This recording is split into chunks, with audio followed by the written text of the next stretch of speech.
I'm curious to know your perspective. Tech valuations have crumbled somewhat in the days after Donald Trump, or since Donald Trump was elected president. I would like to know why. Is a Trump presidency really a dark cloud for technology? No, I don't think so. Because I can't quite see that. I don't think so. If you look at the stock and bond market in the last few days, there's been a lot of fleeing away from bonds into stocks because people believe that the Trump administration will spend freely. And for the tech industry, it's an opportunity. For my own company, we bring education to all of America. It's a great reminder that everybody deserves great education, and we're just going to offer it to everybody. Peter Thiel is part of Donald Trump's transition team. Does he have Silicon Valley's back? I think he's being debated. And some of the statements he made during the Trump nomination were certainly not welcomed by everybody. But he also has a point. He's looking forward to a different era, and he wants to get rid of big politics. And Silicon Valley is a very democratic place. People are open to accept new opinions all the time. What do you think he stands for as it concerns, broadly speaking, your industry? I think what's going to happen is we're going to have a fresh wind in Washington, D.C. And most of us don't know what it means because we never met David Trump before. We don't know he hasn't said very much in the election campaign. But I'm optimistic. I think he has the nation at his heart and wants to bring us forward. Sebastian, people know you best for developing or being one of the chief developers behind Google's self-driving car. Every day, it seems like the dream of autonomous vehicles are that much closer to reality. The question is how much closer? How long before we're there? I think we are really, really close. People underestimate how close we are. So I've sit in Google's cars for many, many years, and I can tell you they drive better than most people drive, myself included. So it's really not a question of technology anymore. It's really a question of business, launching the first products, and then moving to the market. That raises an important question. What is the business model for autonomous vehicles? There's about 2 or 3 different models. There's models that Tesla pursues, where a car will offer you as an owner the capability to have a self-driving car so you don't have to focus on driving anymore. Take my hands off the wheel, so to speak. So I have a Tesla myself. I love it. It's not perfect yet, but it's actually quite good.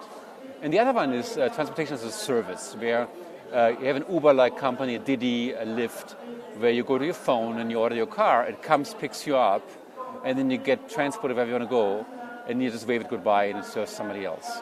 Now, the transportation as a service ultimately is the bigger impactful disruption in the world because we don't need as many cars. It's been estimated we only need about a third as many cars as we have today if the Ubers and Lyfts in the world would supply us with taxis would come to us self-driving. So it's pretty easy in that scenario to figure out who the losers will be in a world of self-driving cars. Car manufacturers, presumably, if they're going to make 1/3 fewer vehicles than they make today. But based on what we've seen and what you know, which companies will the winners be? Well, obviously, tech companies will have a strong position. And in most disruptions, you find that the incumbents were hard to move fast enough. They're trying. And even though automotive companies are trying very hard right now, if I were to place my bets right now, I'd place it on companies like Google and Uber and NVIDIA and Didi and many other tech companies. I have heard it said that autonomous vehicles will be as revolutionary to mankind as, say, the personal computer or perhaps the smartphone. What do you think? I think people often use big words for inventions, and they're going to come slowly, not super fast. It's going to be a while before we can replace the United States 100 million existing vehicles with self-driving cars.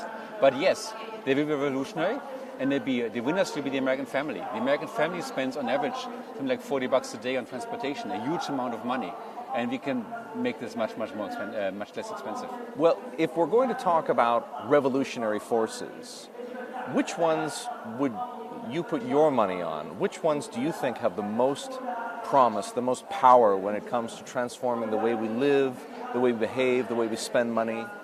Look, I'm a tech optimist. I believe that only 1% of interesting things have been invented yet, and 99% will be invented in the future. The reason why I believe this is because almost everything interesting we have today, from airplanes to smartphones, were invented in the last 150 years. So in the next 50 years, we're going to see an acceleration of invention. So, for example, I think we're going to cure most diseases, most cancers. We might end up finding ourselves living twice as long. There's a really good shot we're going to solve fusion as an energy source and many, many other things. So that's the optimist's view. And I want to embrace it, I want to believe it. But there's some pessimists out there as well. Whether it's autonomous vehicles, whether it's industrial automation, whether it's machine learning or artificial intelligence, we appear to be facing a future of A, fewer jobs, and B, jobs that require more training, perhaps part of the reason you're in the education business now, or at least a different set of skills, right, than the education system we currently have is built to provide. Do you agree with that? I completely agree. The skill set in the future has to be different from the past. And more importantly, we can't afford having a single education anymore. We have to have education throughout our lifetime. And that's where companies like Udacity come in. We partner with individuals who look for better jobs. We even give a money-back guarantee if our students can't find a great job. And we help people stay upskilled in all their entire career. What about the quantity of jobs, though? What kind of an unemployment rate? So if these predictions pan out, for good or for bad, what kind of an unemployment rate are we going to be looking at 10 years from now, 20 years from now, 50 years from now? I think the unemployment rate depends a lot on our policies, what we do as a nation. If we are stagnant and we rest on our laurels, we're going to go into mass unemployment and very low labor participation rates. However, if we move the education scheme from one-time education to lifelong education, I think we can harvest even more of creative energy of the human mind. But what about people, for example, the kinds of people who may have voted for Donald Trump, who are not just concerned about the lives and the standards of living that they have or don't have today, but the lives and the standards of living that they see their children having? I think there's a great opportunity for us as a nation, and we have to really radicalize ourselves behind this opportunity, which is, over the centuries, people have moved from field work to intellectual work, and as a result, we become more and more creative as a society. Humans have not even harnessed what we are capable of doing in terms of creativity. If we upskill ourselves, if we stay skilled, if we keep learning, and we keep going with technology, we can move the world. But not everybody can upscale. It's always been true that not everybody can upscale, but we can never direct our society according to the slowest elements in society. We have to move fast, we have to move technology, we have to move forward. Now, the United States has long been, well, I say long, perhaps not over the course of human history, but for the past half century, has been the heartbeat of innovation. Where's that going to be 50 years from now? I believe the United States has a good chance of staying at the center of innovation. And the reason is we attract some of the most interesting people from all around the world. I'm a big immigration fan. I'm an immigrant myself. And I've given more than 1,000 people a job in my little career. But I think it's important for us to keep smart people immigrating to Silicon Valley and other states in the United States. If we don't do this, and if we stop focusing on things like top-notch education, then others will take over, like China. So we've come full circle. What if a new government shuts the door to immigration? I just so hope that the new government will not shut the door to immigration. Immigration has been the United States' strongest element. And while there are certainly questions about illegal immigrants and so on, I think we really are a nation of immigrants, myself included. And if it were to happen, what would the implications be? What happens to Silicon Valley? What happens to American competitiveness? Well, if the United States shuts the door entirely to immigration, which I don't believe, entirely no. I bet other places will pick up and take over from us as the most creative nation on the planet. We need to be open towards smart people, educated people from all around the world, and let them immigrate and let them build businesses and create work for Americans.